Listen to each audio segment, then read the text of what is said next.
I want to share with you today a principle of leadership.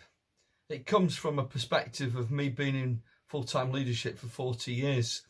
And it's that basically this, that in order to lead others, we need to learn to initially know how to lead ourselves. Self-leadership always precedes the ability to lead others. The best way of learning self-leadership, I think, is to immerse ourselves in the book of Proverbs, where there is just so much wisdom available to us to discover how to lead ourselves well, to live a disciplined life, to have a life that is governed by godly principles. In Proverbs 1 verses 3, it provides the purpose of the whole book of Proverbs. It says they are given to teach people to live disciplined and successful lives. The Proverbs teach us how to live well for God. They provide us with a rich resource of how to do life with integrity and success.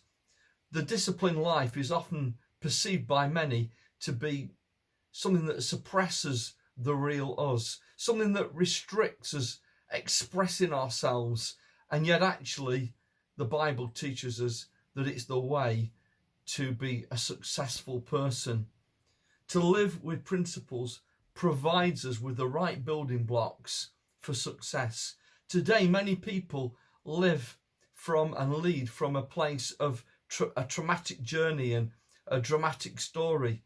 But unless that story is one of redemptive grace, where there are positive developments, then the only leadership tool we have at our disposal is an interesting story.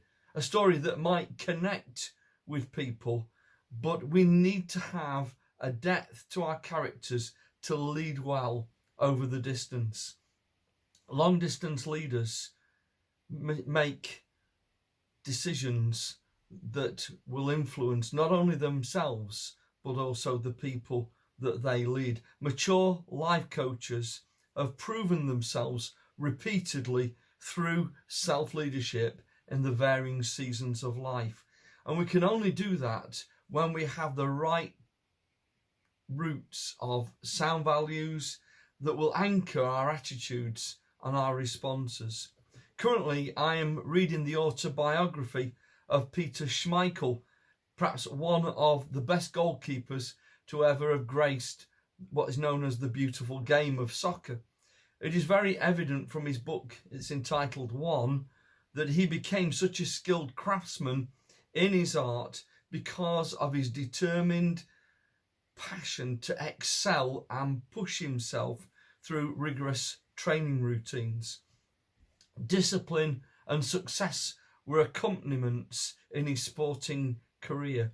And when he first arrived to play at Old Trafford, Manchester United's ground, he went along to his first training session that was going to be overseen by Brian Kidd, one of the legendary Busby Babes.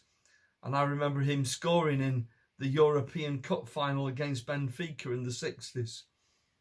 And this coach, Kidd, went along to Schmeichel and said, I'm sending you to work with the other goalkeepers that were on the books of Man United at that time.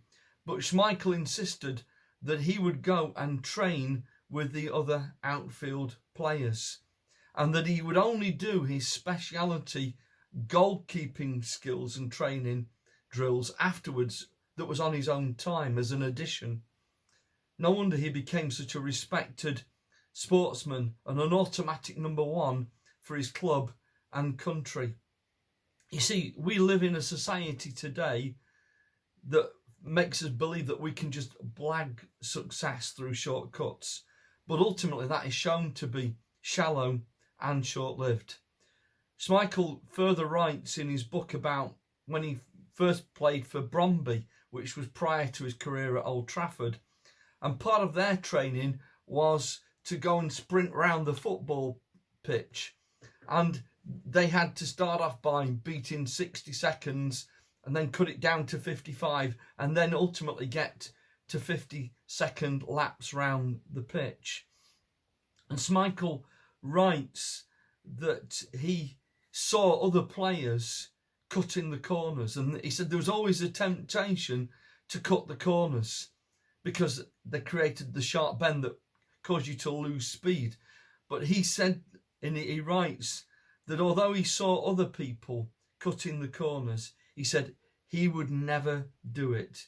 He said, some did, but I made it my mantra, I will never cut corners.